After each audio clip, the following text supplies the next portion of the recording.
Gracias, Vlado. 7:14. Vamos a regresar en minutos con José Manuel Acevedo, también con Rafael Nieto, que ya están aquí conectados con los oyentes de RCN Radio para seguir en el análisis de esta noticia, la noticia de lo que sucedió ayer en la Casa de Nariño con el presidente Gustavo Petro.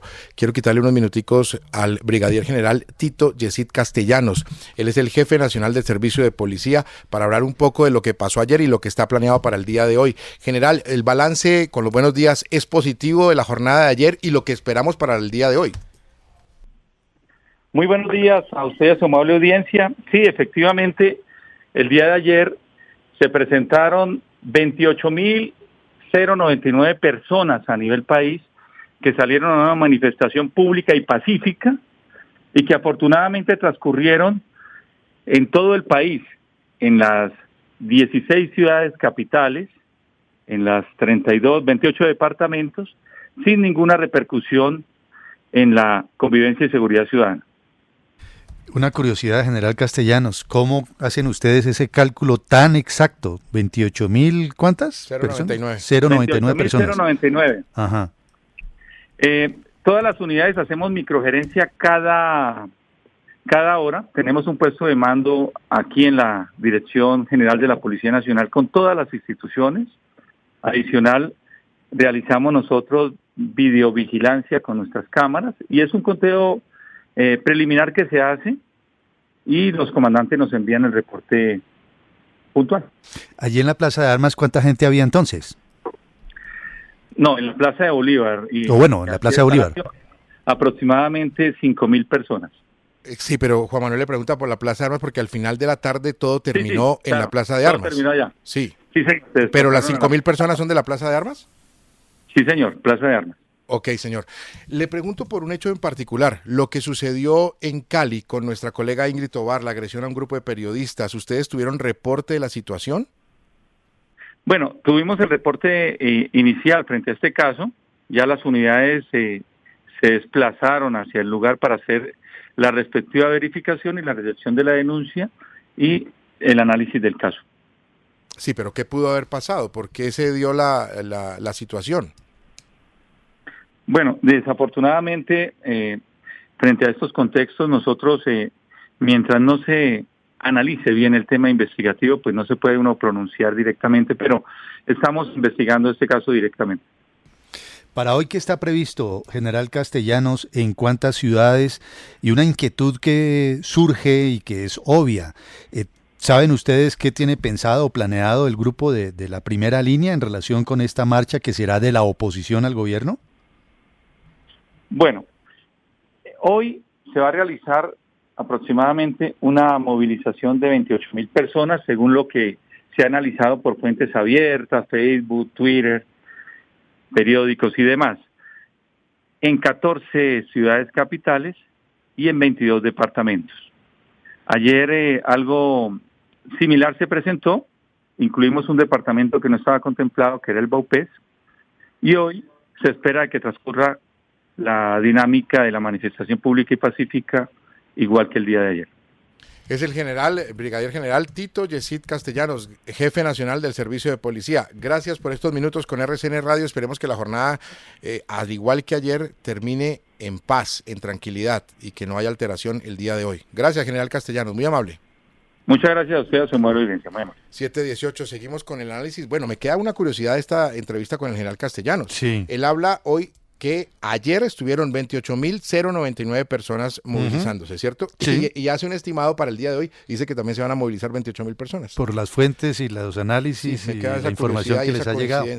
Esperemos a ver mañana de qué cifra estamos hablando, ¿no? Bueno, José Manuel Acevedo, director de Noticias RCN, habla el general Castellanos que ayer estuvieron en la Plaza de Armas 5.000 personas. Hablemos un poco de eso que sucedió en las horas de la tarde. Ya lo anticipaba hablado antes de entrar con el general Castellanos. Buen día, José. Chucho, Juan Manuel, oyentes, buenos días para todos. A mí me parece que, digamos, Gustavo Petro no sorprende con sus declaraciones de ayer, no sorprende con su discurso. Creo que Gustavo Petro es así, fue así, seguirá siendo así.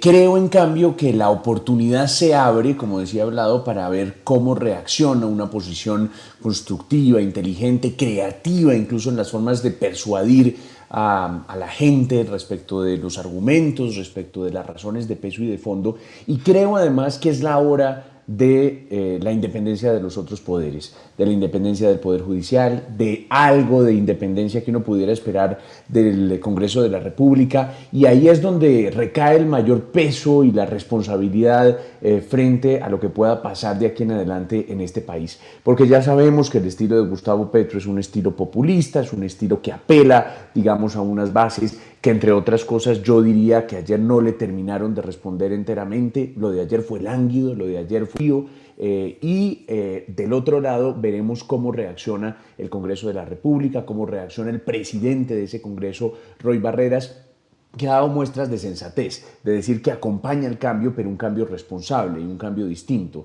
Y lo otro que también yo pondría un poquito en suspenso es ver qué va a pasar con el resto de ministros que no están tan de acuerdo con lo que está pasando. La reacción que venga de Alejandro Gaviria, que sigue muy molesto y muy frustrado, sobre todo porque pese a que lo pusieron a trabajar por varias semanas alrededor de un documento que presentaron él, José Antonio Campo y Cecilia López, nada de eso fue recogido, y ver qué va a pasar con esos ministros disidentes va a ser muy interesante.